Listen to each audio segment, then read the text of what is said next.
Hello! Dans cette vidéo, on va voir comment créer une plateforme en mouvement. Donc moi, dans mon exemple, je vais avoir cette plateforme qui va faire un mouvement comme ça. Pour commencer, déjà, je vais la positionner à l'un des mouvements de fin. Donc si par exemple je sais qu'il va faire un mouvement comme ça, je le positionne ici au démarrage. Je vais agir sur sa position. Donc si je rebouge à nouveau, vous allez pouvoir voir qu'il y a une position qui bouge. Donc là, c'est la position en Z. Donc on va essayer de retenir ça. J'aurais pu agir sur autre chose, la rotation, la taille, mais bon, moi je vais faire en sorte que cette plateforme puisse nous emmener à l'autre bout. Pour ce faire, la première chose, c'est que je vais aller dans Assets, je vais cliquer dessus, donc ici, dans les projets, et je vais créer un nouveau dossier. Donc c'est toujours important de bien compartimenter les choses et d'être organisé. Donc là, je vais créer folder pour dire dossier, et je vais créer un dossier qui va s'appeler animation. Ce dossier est créé là, et plus tard on va ranger nos animations dedans. Donc maintenant je vais aller dans Windows, et je vais aller dans Animation, et sur Animation. Ça va m'ouvrir une petite fenêtre, celle-là je peux la déplacer pour la loquer où je veux, moi je vais la mettre en bas. Je vais maintenant cliquer sur la plateforme qui m'intéresse, donc l'élément qui va avoir le mouvement. Donc, je clique dessus. Je peux cliquer sur Create maintenant. Et là, il me demande le nom du projet. Donc moi, je vais donner le nom de l'animation. Donc ça va être une plateforme. Je vais l'appeler gauche-droite. Et je vais l'enregistrer dans mon dossier animation qu'on avait créé juste avant. Voilà. Maintenant qu'on est ici, je vais cliquer sur Add Property. Ici, il me propose plusieurs éléments. Ce sont les mêmes qu'on peut retrouver ici. Donc, le transform, le mesh renderer, le box collider, bref. Moi, je vais agir sur le transform. Comme on avait vu, je vais pouvoir agir donc sur sa position. Et si je double-clique ici, si plutôt je clique sur le plus au bout, ça me crée donc ici, c'est qu'il va devoir agir sur la position. Si je descends à nouveau, je peux même voir que ici, j'ai mes différents axes. Et moi, comme j'avais dit, je voudrais agir sur le Y. Donc ce que je vais faire, c'est que je vais simplement cliquer sur enregistrer pour lancer le début de l'enregistrement.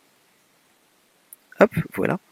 Et je vais prendre mon axe, celui-là, et je vais le déplacer à un temps, je vais le mettre par exemple ici. Une seconde.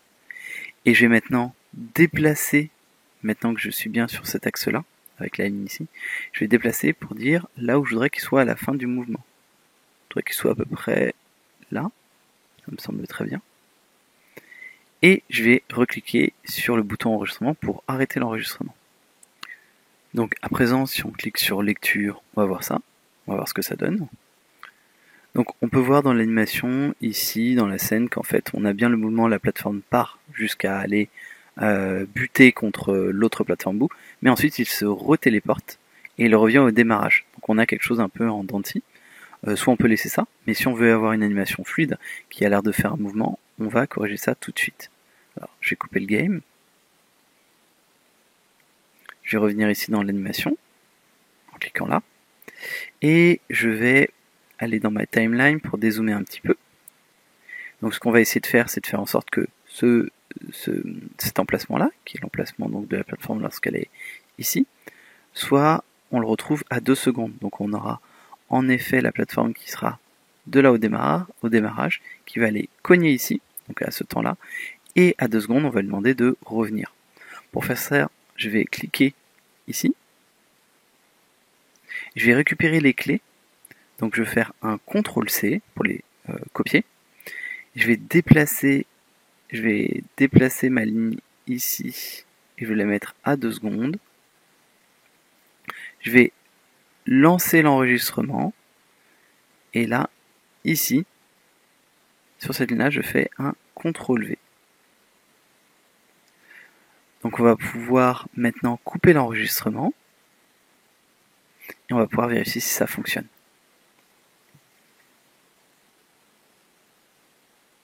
Voilà, on a bien une animation beaucoup plus fluide et beaucoup plus jolie. Maintenant, si vous voulez vous arrêter là, parce que vous avez une animation de quelque chose comme ça, visuel pour une manière ou d'une autre, vous pouvez vous arrêter là, je vous dis ciao bye bye. Par contre, si vous voulez que votre personnage marche dessus, il va falloir rajouter 2 éléments en plus. Alors, on va aller voir ce que ça donne tout de suite. Ah, et là, je suis un boulet. Donc on va recommencer. Donc je vais me mettre ici, et je vais sauter au dernier moment. Hop.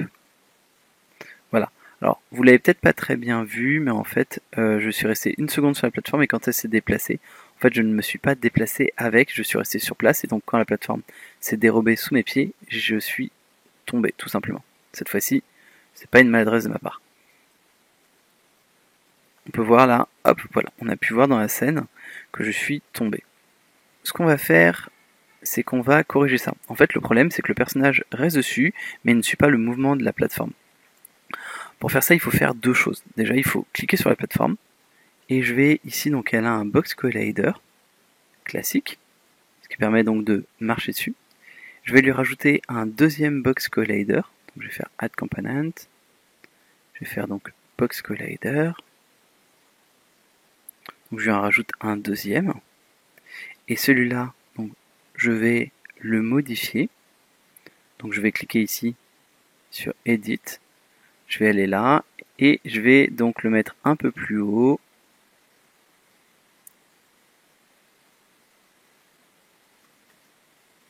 ici comme ça me semble très bien en fait, et je vais le faire passer en Is-Trigger. Donc on a bien 2 box collider, un qui n'est pas en Is-Trigger, celui sur lequel on va marcher, et le deuxième, celui qui est en Is-Trigger, donc ça veut dire celui qu'on pourra transpercer. Maintenant, je vais aller donc dans mes scripts, je vais aller donc dans projet, script, et je vais créer un nouveau script, create, C#, et je vais l'appeler, voilà, plateforme qui bouge, c'est très bien. Je vais rentrer dedans, je l'ai un peu mis en majuscule et tout ça, mais c'est pas grave. Je vais pas avoir besoin de ça, donc je supprime.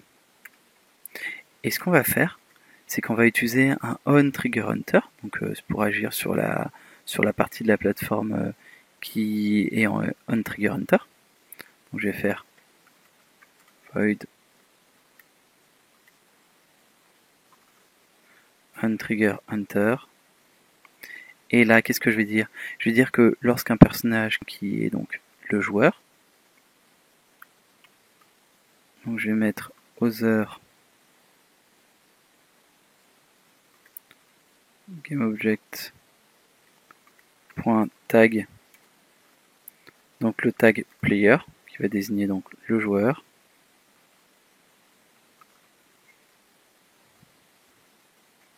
Eh bien, je voudrais que cet autre élément, donc other, qui est ici, qui désigne donc le joueur, eh bien, je vais adapter son transform, donc sa position, vous vous rappelez, et je vais demander en fait à ce que sa position soit associée à un autre élément.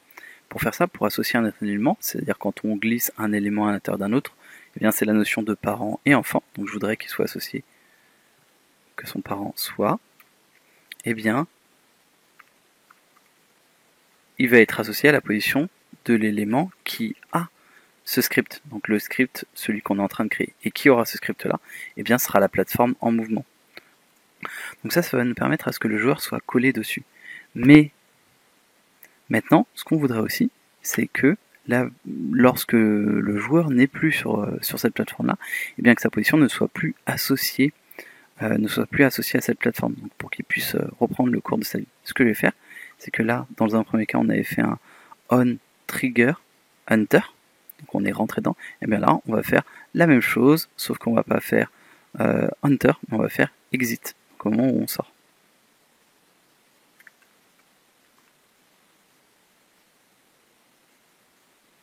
Et voilà. Et ce qu'on va faire, c'est quasiment la même chose, donc je vais faire un copier-coller, je vais le coller là, et à la place de adapter sa position à celle de la plateforme, on va faire que on ne voudrait qu'il soit adapté à rien, donc nul. Je sauvegarde. je vais prendre ce fameux script et je vais le donner à la plateforme.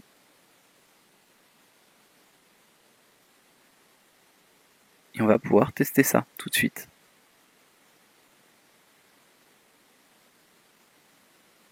Alors je vais essayer de pas me vautrer, hein. C'est surtout ça le plus dur finalement dans tout ce tuto. Ah mais là en fait il y a un petit problème. Je vois qu'en fait pour la plateforme, alors si je décoche celle qui est non pas en Eastrigger, je vais voir que c'est celle qui est au-dessus, que celle qui est donc en Eastrigger, celle qui est plutôt en dessous. Je devrais faire l'inverse, c'est-à-dire que il vaut mieux que celle sur lesquelles je marche soit en dessous, que celles qui sont en Eastrigger soient plutôt au-dessus. Donc là, ça devrait mieux marcher, on va vérifier ça tout de suite.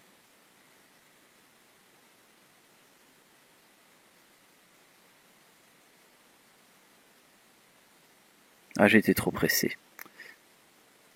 Voilà.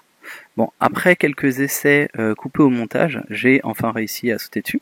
Voilà, parfait. Et donc là, je pourrais me déplacer si je veux pour, pas pour retourner en point de départ, mais pour aller là. Et hop, je peux bien sauter. Bon là, je me suis cogné, vous avez bien compris, c'est pas le plus important. Donc voilà, vous savez comment créer du mouvement et comment créer une plateforme sur laquelle vous pouvez marcher. Voilà.